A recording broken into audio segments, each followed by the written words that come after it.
All right, guys, welcome to another episode of Tuner Status, the podcast. We got my man JC right here, longtime friend. We've known each other for years, and it was dope having family come up here. Last time you all saw Geeky.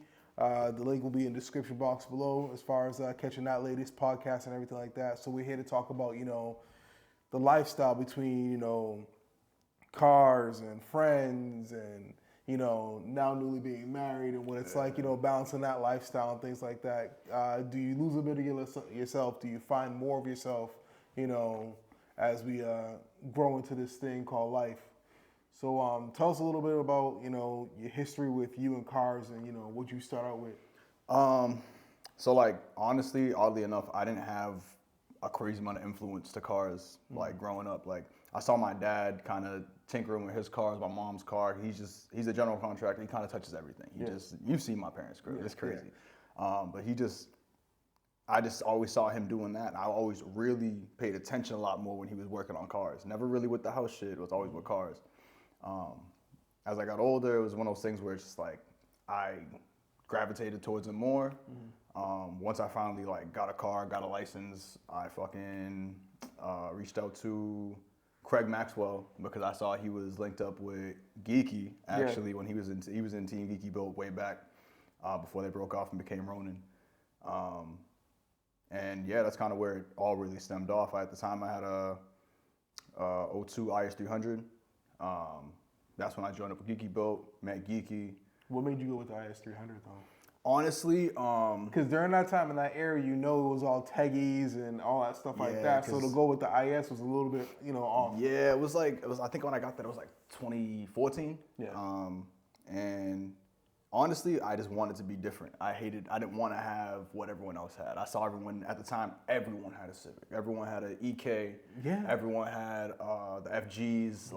And I was just like, they're cool, but I didn't want to be that guy. On top of the fact that I was like, cool, my name's Juan Carlos. I'm not Latino. I don't want to sit there. But if you did have to pick a chassis for the Civic, which one? Okay, let's start with this. Teggy or Civic? Ooh. I'm going to go Teggy. I love Teggies. I don't know, but I love EKs. I've had like 3 of them. So yeah. All right, so that answers that. So, all right, so you said you had an EK. What was that like? Honestly, I loved it. I still want another one. Yeah. It's like every once in a while I could afford one. I'm like, oh, that 4-door is clean. But most of the time, it's like I've always had the coupe. This time? Nah. It's either gonna be the coupe or the hatch. Okay. I really want the hatch. All-wheel drive hatch, K-swap hatch is like ideal right now. If you want a really quick street car, that's it. For cheap ass money in comparison, or you know what I mean? Like that's it. So yeah, man. So the IS, what was the plan with that when you first got it? There really was no plan. I didn't really know what the hell I was doing. I was man. Shout out to Corey. He fucking plastic dipped my roof because the clear coat was peeling. It was a black IS300 with a white roof. That shit like a skunk. That shit was hilarious. On plastic dip white wheels. That shit was hilarious. But it was the dumbest shit ever. Did you know the potential that you had with the motor and stuff like that? I had people start to tell me when I bought the car. I didn't really know. I didn't even realize it had a 2JZ in it. But it wasn't until I got hooked up with Geeky, Corey, everyone that was in Geeky Build at the time that they were like, yo, you realize what this is? And I was like, nah, I just know I like the car, bro. Yeah. And then, from there, I started doing my research, and I was like, oh, shit, I actually have like a little gem here. I didn't even realize it. And then that got totaled. So then it was on to the next one. So the end of the chapter with the IS, what was next for you then? From there, I got a 98 EK single cam supercharged.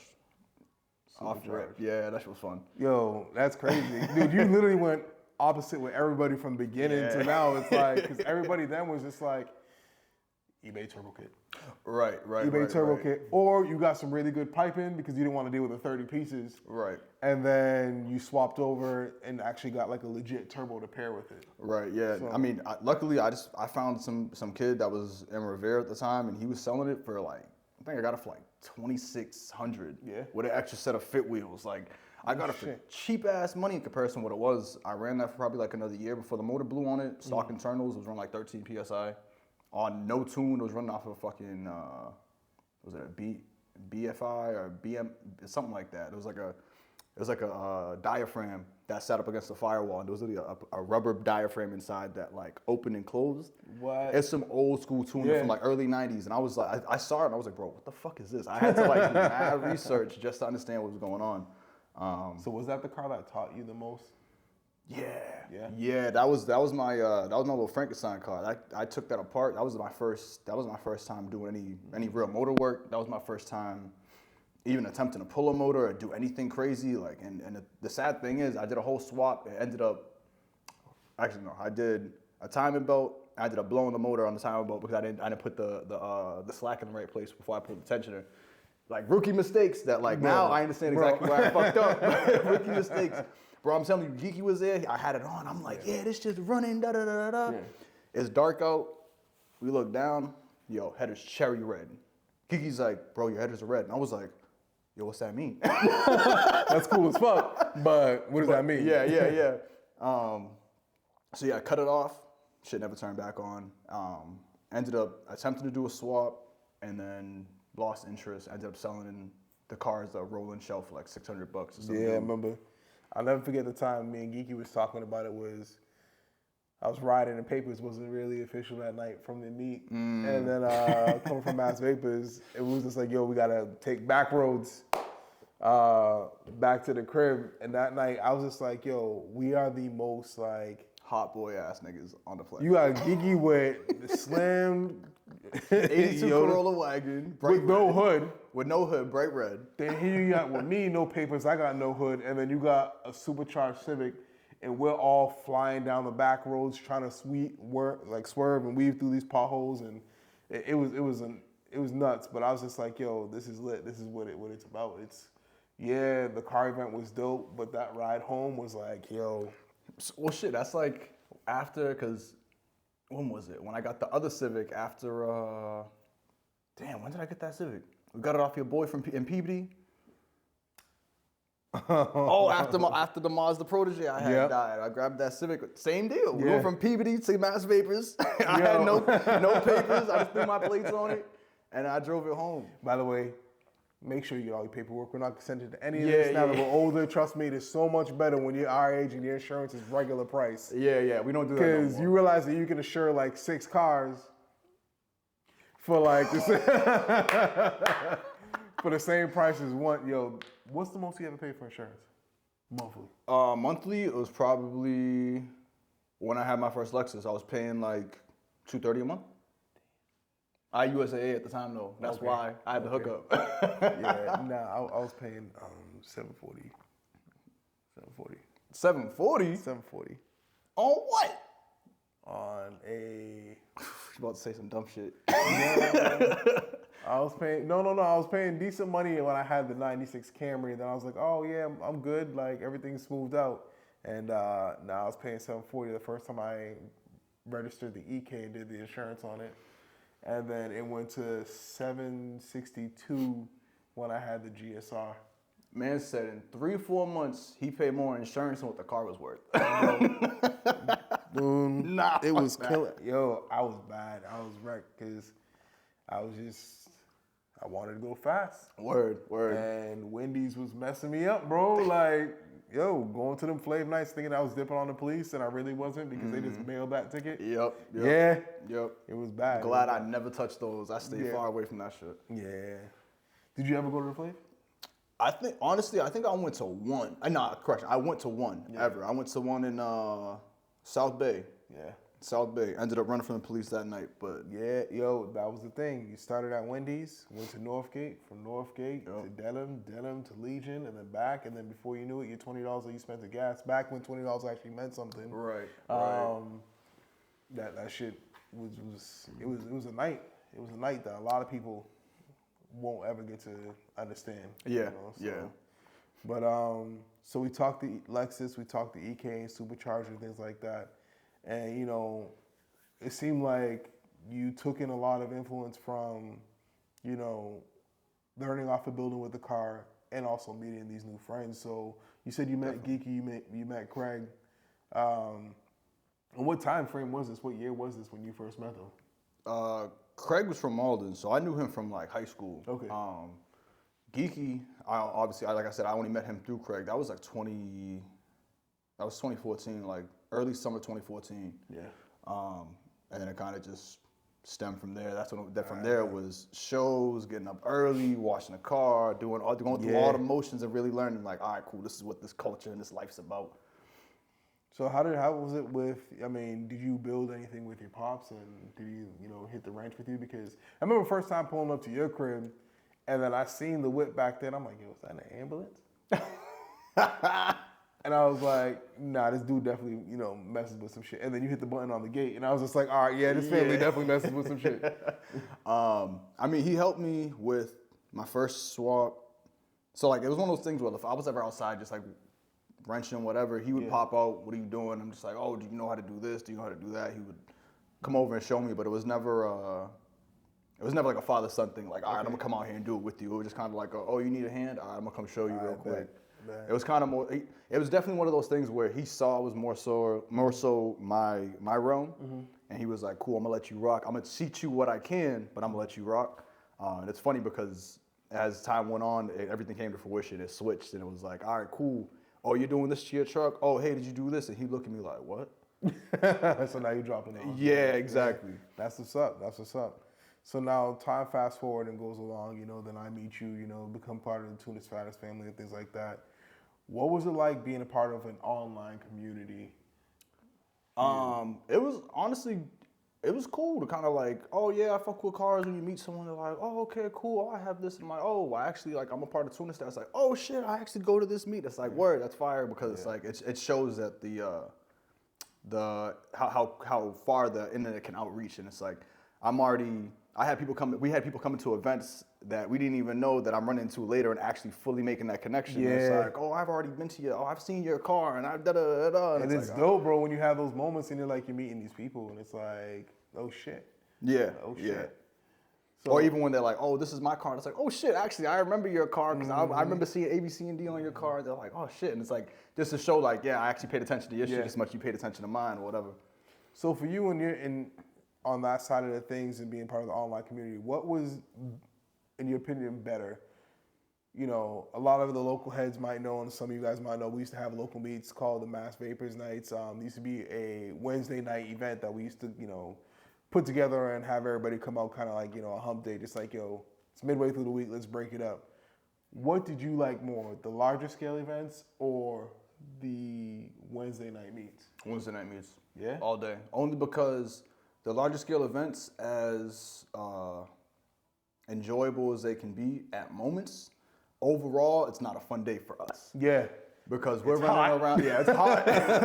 We're trying to find a minute to use the bathroom, find a minute to eat, find a minute to say what up to everyone. We're running around, making sure everyone's not doing burnouts in a corner or whatever the case may be. Whereas on the Wednesday nights, we would just pull up and we were just chilling.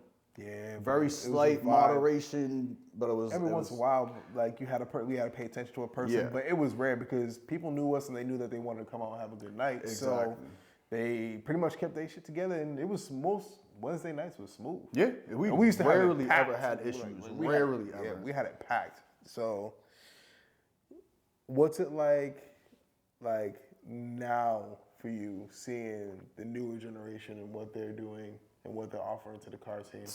I mean, if I'm gonna be real, there's a reason why I haven't really popped out. Yeah, yeah. Like I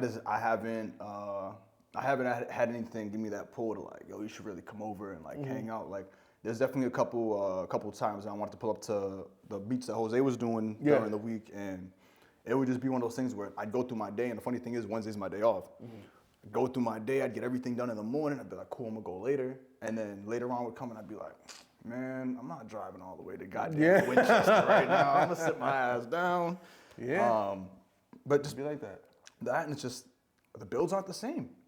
I'm not like, you're not stepping out and actually seeing like, damn, this is quality. Damn, that's crazy. How many hours? What did you do to make this? And oh, I did this, that, and the third, and this is custom built. But you don't see that anymore. It's I got a custom setup for my air tank in my trunk and some speakers and some wheels and a wrap. And it's like, all right, cool. This is your build. All right. So do you feel like everything's become too bolt-on? Oh yeah, 100%. Yeah. 100%. It's like, it's one of those things where not saying it's a bad thing, because I was gonna say it's one thing if it's like you and your boys are just like in the backyard, you can fucking slap your car together, and it's like, granted, we've done that shit downstairs in this building, you know what I mean? But like, we were still putting on quality shit in the process. We weren't just cool, throw some vinyl wrap on, cool, dump it as low as you can, roll the fenders, throw these wheels on that I got real cheap, cool, my car's built. We were actually putting time and effort doing 72-hour builds because we were trying to get the car right. That Subi build was nuts. And for those who don't know, just to catch you guys up to speed, this guy's nuts. I hit him up, and I was always inspired by watching the shows like Chip Foose and these guys doing these amazing builds with time sensitive. Just hey, it has to be banged out, it has to be put together, and let's just get it out. So I bought my WRX, the Midori green one. Before it was Midori green, it was silver. And interior was crazy. And I hit him up and I was like, yo, listen, I got all these parts together. Let's see if we can actually build this car and how fast we can build it. And for 3 days straight, it was work. You come pick me up, we go sit in the fucking garage, and then we'd stay up all night, and then you drop me back off at work. And then the same thing back to back to back. It was nuts. Now, the craziest part was we wasn't even cool like that then. Yeah. You literally went on Tuna Stats, was like, yo, I'm trying to put my shit together. Anyone trying to help? And I was like, bro, pull up, I got tools. Yeah. Come get me. Yeah. And we would just went at it. Like, it was wild. Like, we did the bags, the wheels, because I had 2 sets of wheels then. Yep. Because I just worked with Oddhand at that time. I worked with them, and they sent out 2 sets of wheels. Then the full interior. The interior, which, that interior was a tribal flower red print. If I send me the clip. I'm going to insert the clip right here so y'all can see it. And that was through everything. The car was plastic dipped. It was all that stuff. On the interior. Parts that I thought was black. Even the steering wheel, the windshield, all that stuff. Oh my God, it was a mess. But and now imagine being like 2 days sleep deprived. You're taking apart interior, and then you realize plastic dip. It had us all types of fucked up. Crazy. But my guy pulled up, and it was a true testament to the friendship, and also just what people hope to experience within the car scene, whereas the garage hangs. Literally, the garage hangs when people pull up and you're just chilling, and it's a good time. Tired as hell. I'm happy I said I did it, but I probably wouldn't do it again unless I had like a legit shop and a lift. Because we did all this with no lift. With the lift now, with the lift and with the experience that I've gained between then and now, I could have got that car done in a day. Yeah. In all reality. Yeah, honestly. Because we bagged how many cars afterwards? And it was just like... Right. It just got quicker and quicker each time. Yeah, so between Jose's car, Bree's car... Oh my God, Bree's. Remember when we had to do the alignment? And then we was like, yo, listen, don't put those wheels on. No, it was the arms. Wait, no, we didn't bag Bree's car. Oh, it was the arms. It was the arms. Yeah, I was saying, because we didn't bag Bree's car. It was the arms, though. It was the arms. And we was just like, bro, don't put the arms on because the wheels, the alignment. And, that shit was crazy. Yeah, nah. That's Bree. That was Bree. He don't listen to us. But yeah, man. So the events and then the car building, and then I remember shortly after you had the Protege. Which one? The wagon or the Speed? It was the Speed. Okay, because I had both. I had the wagon was mine, and then I got the Speed for cash, and then I found out the frame was rotted, and I was like, all right, let me get rid of this. Then you got into another IS. Yep. I got the wagon. And then we had the shop. Yep. So then for you, because, and this is the part that a lot of people don't discuss, within the car scene, is like as we get excited and we grow within the car scene, we also hit a point where we start to separate from it. Yeah. So what played a role for you and when you decided to step back from the car scene? I feel like COVID made everyone take a step back from everything off rip, but I feel like I kind of had already stepped back a little bit prior to that. For me, it was just life. life. just trying to get shit together. It was like, cool, bought my condo, and it was like, all right, cool, trying to get finances, everything together. Then it was like, cool, bought a crib, and got married, got this. So it was just shit that I saw was more important. So marriage life, is your wife a car girl, not a car girl? Kind of She wasn't. She's coming around. So she actually really wanted to learn how to drive stick. Taught her to drive stick. Shout out to wifey though. Shout out to wifey. Shout out to you, annoying ass. But yeah, she wanted to learn how to drive stick. Taught her how to drive stick. Got her a manual car. She blew the clutch on it. I swapped the clutch. Then she blew the motor up. And then I swapped the motor. That car still didn't run because it was just a pain in the ass. So then we ended up getting her a Crosstrek. She made sure she got that manual. Loves it and really wants a toy car now. She's like, I really want something older. She wants something more like square bodied. She loves like the older 90s style. So she really wants something like that. And it's a matter of finding exactly what it is for her. She really wants another Protege just because she didn't really get to enjoy it. I only really drove it at the time. Yeah. But they're hard to find and in good condition. So I kind of want to get her something that's going to be more fun and a lot easier to work on and maintain and to get parts for. All right. So with this car stuff, we're now just catching back up. We're in the second location real quick. So with this car stuff, we've all been through phases where we had to, sacrifices. Now we get older and as we're transitioning more out of the car scene, and I guess, I don't want to say growing up, but we have real life responsibilities. What some of the sacrifices you've made with, letting go of the cars things, and what have you gained as you've seen now? I've definitely, if anything, I'd say I'd stop sacrificing my time. Yeah. Because when's the last time we spent past 8 o'clock together? You know what I mean? I can't stay up past 8 o'clock. Yeah, bro. That's like, even last night, you were like, you trying to come at 8? I was like, no, bro, I'm sleeping. I don't feel like, the only thing I really truly feel like I've gained since I've kind of taken a step back is time back, but which is kind of why I kind of took a step back from everything because I was just trying to get time back because I realized how much time I was spending everywhere else and not just directly in my own circle. Pretty much what you gain. So it's like, because, the financial investment, building a car every season, trying to come out hard every year, things like that, Once you stop doing that, I feel like you start noticing you got a little extra money in your pocket. Like for me, like what made that impact for me was during COVID was like, okay, I'm taking the season off and I'm like, maybe I should not tour as much and spend time with the family and instead of waiting to the end of the summer to do trips all summer long. Because a lot of my weekends were sacrificed to being on tour. Like now to hit 32 events in 1 year, that's wild, yeah. I mean, so I think if anything, I probably gained the same thing you probably gained with just perspective on just like what am I actually doing here? What's actually really going on? And I think for me it was that and kind of really understanding where I wanted to take my next build.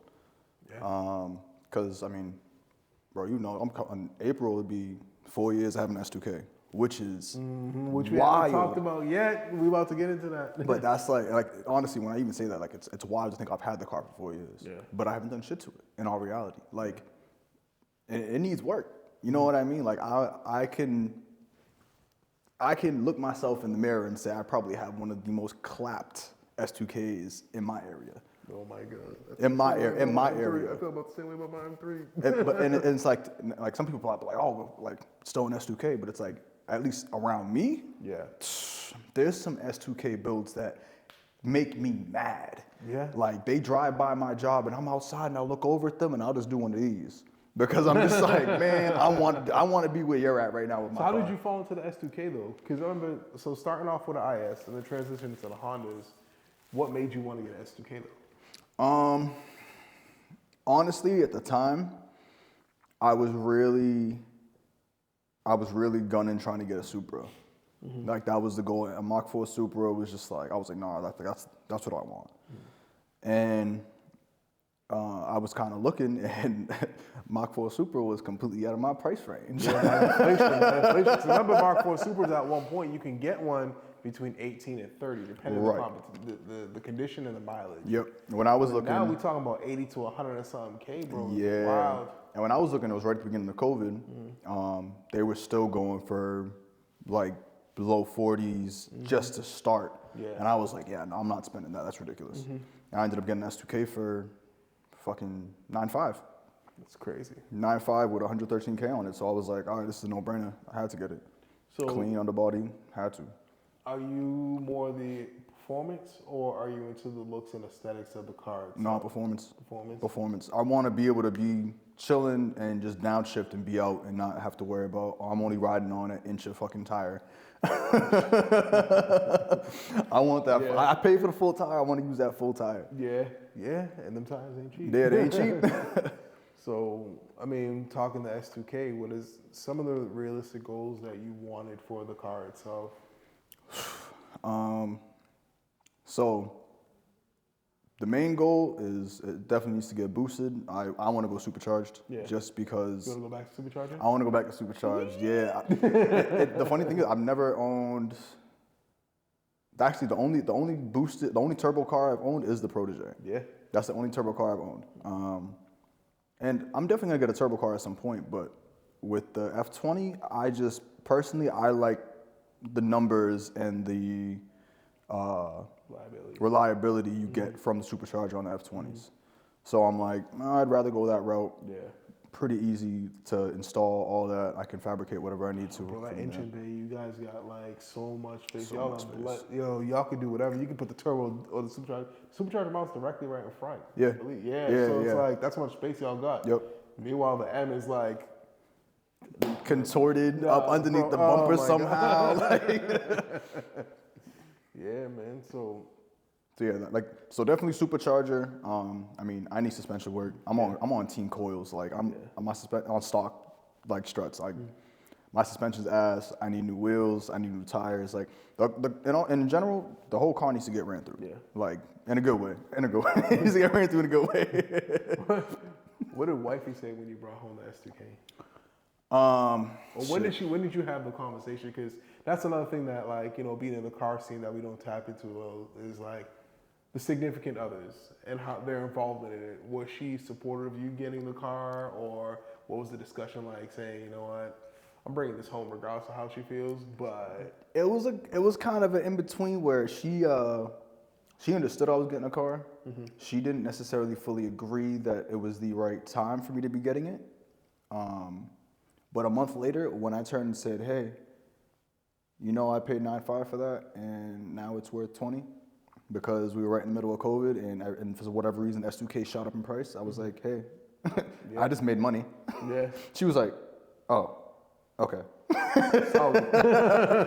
But honestly, the first time I took her on a ride with the top down, I didn't say anything at first. I was just. What was that ride like though?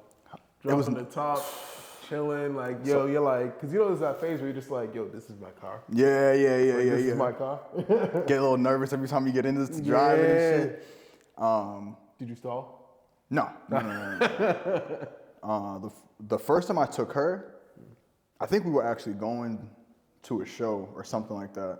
I remember I was going down Lincoln, coming out of Lynn through Saugus to get to Route 1. Mm-hmm. I remember we were just about to pass the pond. Yeah. I look over at her, and she just had this look on her face, and I was like this shit, don't you? And she just looked at me, gave me a little smirk. She was like, yeah. And I was like, I knew you would. That's why I got it. And she was like, that's why you got it. You got it for me. I was like, yeah, I got it for you. She was like, bullshit. Why you lying? No, I got it so the wind can flow through my head. Like, right. So, Aquamos, let's talk about it. You ever stall out in front of your girl? Yeah. What's that feeling like? I don't give a fuck. At the time, I was just like, nah, at the time I was like, can you drive stick? Okay then, shut the fuck up. Shit. Not me, man. Nah, I can't say that though. I feel like I lost like 5 man points when I stalled out in front of my girl. I was just like, nah, the worst one, bro. We pull up to. I was like, damn, why this engine die, yo? This car's got problems. Like, bro, we pull up to Cookie Monster and Swampscott. I'm like, cool, let's go into CVS real quick. I'm going to CVS, come out, get in the car. And for whatever reason, I just wasn't thinking to put the e-brake down. So I'm trying to get out of the spot. I had this shit in reverse. I'm like, what the fuck's going on? Mind you, parking lot's full. Yeah. Full of people. And they all looking at me crazy now. And I'm like, what the fuck? So I finally get out of the spot. I finally forced it out of the spot in reverse.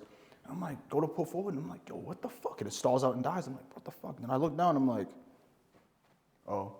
Pull out the parking lot. That moment, man, I felt dumb as fuck. Yeah. Well, I was like me the other day, bro. I'm driving the M and I'm like literally just like about to leave, put it in reverse. I'm like, let's kind of move. What the hell? Put the e-brake down. I'm like, what the hell's going on? Put it back. I'm like, damn, something wrong with my transmission, yo. What the hell's going on? And all of a sudden, I look down. I didn't air up. I was still aired out.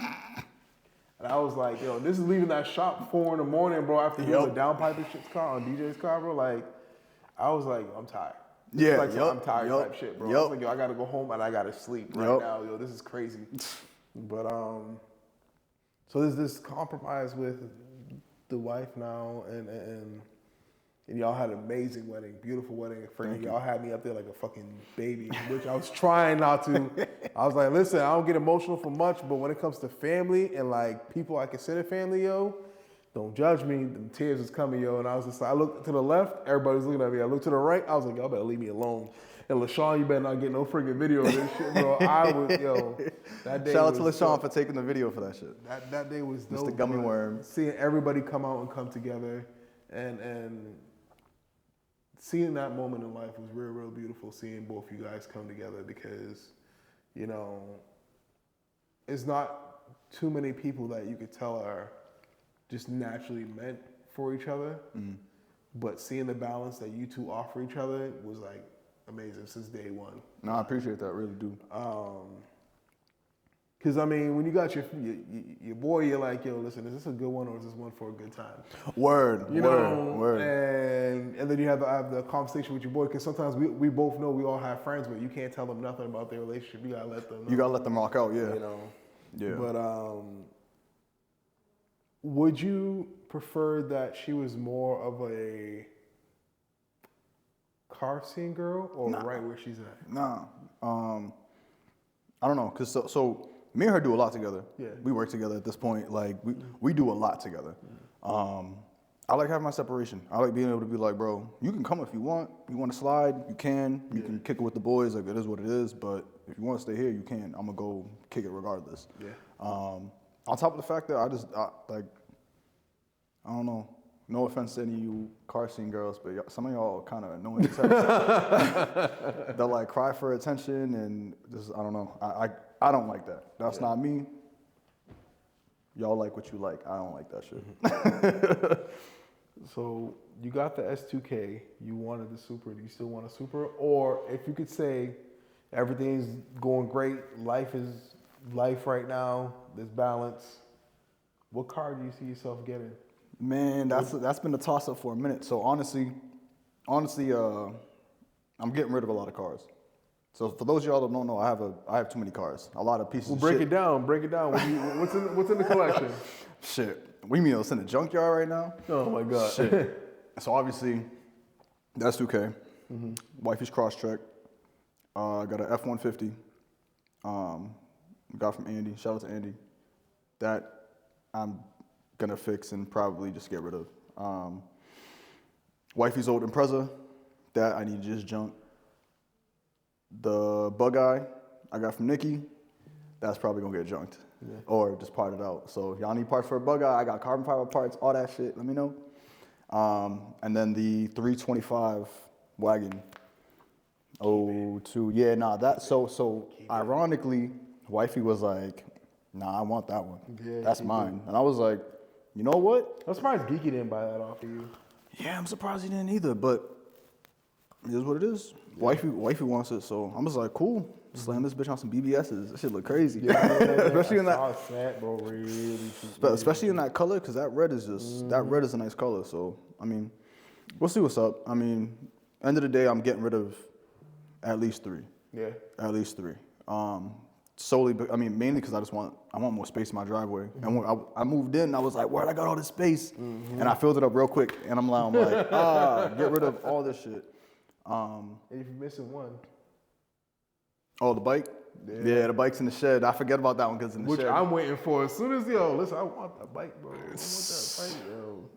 Honestly, the bike I really wanna completely finish solely because I want to see the image I have in my head come fully to life. Yeah, see, I believe it. I believe it. Because just the color scheme and just what I want, it'll be a nice bike.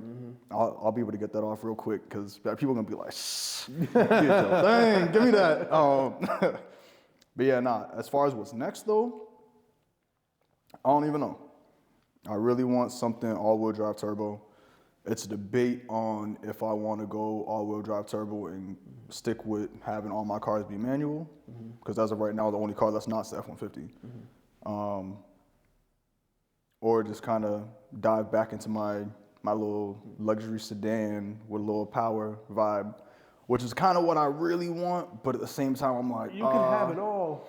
You can. And I just don't really know which way I want to go with that, though. That's All right. the issue. Let me tell you, and you might flame me for this. Nah, probably not. I'm probably gonna be like, yeah, I've had that thought. The market's starting to settle down. If you got rid of the cars, you could pull off a G80. Oh damn, you went crazy. I didn't even think like that. I wasn't even thinking that way. Because the way how I was feeling, and I wanted to get a G80 at the time, but the market was ridiculous. Dude's asking $150. It's 50K over sticker price. But you can get that, and you have your luxury, so you can pull up to a wedding or whatever. You have the power, so you can be fast whenever you want for cheap money, really cheap. Downpipes here at seven and change. You have a new car, which having a new car for once, bro. And that's what it is. After driving wifey's car, because hers is a 2018, I'm like, when shit is just working, yeah. like having a new car is dope. So, and then you get the all-wheel drive. Yeah. But it's a lot of money, but think about the money that you'd be putting into something that's a little bit older. Yeah, but my thing is, then I have to touch German. But you've done that. Yeah, and there's a reason why I work at Honda now. But what more does the car need, though? If you had a G80 right now, and let's just say a budget of $15K. Granted, with G80 at $15K, you want to buy a neighbor. Probably it's not a lot of stuff you can do with, but what are you investing towards? Honestly, because there's not much the car needs. I'd probably keep it pretty stock. Yeah, that's what I'm saying. Kind of the same way I've kept the S2K. Like the S2K is gonna get built, but for me, I wanted to fully enjoy the car the way it was built and come to the point where I was like, cool, I need more. Yeah. And then from there, I was like, cool, I'm gonna build. I'm not gonna right out the gate not even know the car, just start throwing parts at it, because that's how you turn and end up with a 6-month build that you crash. Yeah. Because you didn't learn the car to begin with, you threw extra power into it, and then you really didn't know this car, and then whatever happens, happens. Because let me tell you, it only took one time for me to turn off that MDM mode, bro, and I was just like, this is staying on. Yep. For the remainder of the time I'm putting this car. See, and for me with the S2K, like I really wanted to learn it because it's an AP1. It don't have traction control. Yeah. It don't have a lot of shit. It's just raw. Yeah, you hit that corner the wrong way, you're fishtailing. If you aren't expecting the unexpected when that happens, you're gonna crash. Yeah. 100%. If you just aren't waiting for it to just say, I'm gonna kick out a little bit, and you just go, okay, cool, let me just correct it, go with it, whatever. You're going into a curb. You're going into something. Like it's happened to me too many times where I came close, and it was like when I first started driving, I was like, whoo, all right, cool. Slow down, buddy. You don't know this bitch yet. All right, guys, we're back. So, discussing on the balance with the new lifestyle with you and the wife and everything like that. The give and take, and just going into the future of things. We discussed your cars and future build and goals and things like that. What do you feel is next for you within the car community? Honestly, that's a great question. I don't really know. I've been kind of just winging it. Yeah. Would you like to go back to events, but controlling it more into an aspect that you'd like to enjoy it as, or? I think I'm kind of at the point where I need to just kind of go back to where I started, like find grassroots again and kind of just start going to events in general. Yeah. Not tuner status events, just events in general. Yeah. Because honestly, over the past couple of years, that was the only events I've gone to. Yeah. It's just been the events that we've been I've been trying to get you to come to Philly for a while, yo. Yeah, and what it is during the summertime, it's like, it's hard for me because that's my time to make money. That's when we're busy as hell at work. So for me to take time off is hard. During, like right now, that's why I went on the trip last week. You know what I mean? Like, it's like right now is the time for me to actually be able to make moves. And it sucks because it's not car season. During car season, that's when I'm the busiest at work and just the busiest in life in general. So it's really hard to, all right, cool, I'm gonna pop out to Philly, or I'm gonna pop out over here. But I definitely need to make it a point to just make it happen. I wish you got to experience H2O. Yeah, I do too, but I don't really feel like I missed much. Just from what I've seen, I'm just It was such a vibe down there. You cruise all the way from Boston with your boys. You go through the breakdowns, you go for the pit stops, you go through the chilling. You get there, you touch down, you at the Airbnb, having a little party, you know what I'm saying, a little loud section, you know what I'm saying? Yeah. And then you're like, yeah, you want to go for a drive? And here it is, it's 8:30, 9 o'clock at night. You just cruising the strip, and you look, you see a right-hand drive Subaru on your left. And then you see like a Lambo on your right. Yeah, that would have been. And everybody's just chilling. And they're like, you know what, I'm hungry. Let me stop at BK. You go to BK, and there's like 300 cars in the parking lot. You're like, yo, is it a meet there? It's like, nah, everybody's just trying Everyone's to just getting food, yeah. And then waking up the next morning, sunrise, and you're literally on a strip, and the ocean's on your left-hand side, and you're just cruising. And like, that was what was dope about H2O for me. And then even just chilling on the strip, walking and seeing everybody just live and active, that was dope. But speaking of H2O and being being separated from the car scene for a while, what do you feel for you was the best year for the car scene? I'd probably say 2016. 2016? 2016. I feel 16 as well. Yeah, 16 was lit, bro. Yeah, I think honestly, I think when I watched the episode you did with Geeky, I think he said 16 too, and I was like, yeah, and he was like, that's when we did the show in Watertown, and we had the whole, and I was like, yo, I forgot about that. And I had to explain the cast like, yo, you should have saw this. I gotta find pictures to show you. So that event, hands down, was one of my favorite events we've ever done. Favorite events, bro. It was a new location. There was a lot on the line. It was the first time I really had to sit there and be like, okay, we need insurance, we need paperwork, we need this, we need sharing a lot with the FBI. Like, yeah. No, that was a good event. That was a really good event. Crazy, but overall, that whole season was a great season. Like a lot of quality cars were out. A lot of people had really, really good events that year. And honestly, it was probably the least dramaful year. Yeah. At all the years of like that, like how I've been involved in the culture up around this way. So. And one last thing I'd like to touch base on, and I always say this, I don't want to be morbid or dark or anything like that, but everybody, while they have this time on this earth, wants to leave a mark, whether it's within the car scene, with their family, with their friends, and just in general, loved ones. What's something that you want to be known for at the end of the day, whether it be in the car scene or just to your family in general? Probably that I was just and I'm very much just pretty straight shooter. Yeah, money ain't gonna lie to you, bro. I think overall just that if I saw someone needed help, I was the first one to get up and be willing and more than willing to help. 100%. Yo, the times this thing saved my ass, yo. 100%. Yeah, I mean, and I think the best thing is just to, I don't know, I'm big on just like you should be the change you want to see in the world, so that's kind of why I move that way. I'm like, there's times when I wish someone would have stopped and kind of stepped in and been like, yo, you could actually do this better by doing A, B, C, and D, or whatever the fucking case may be.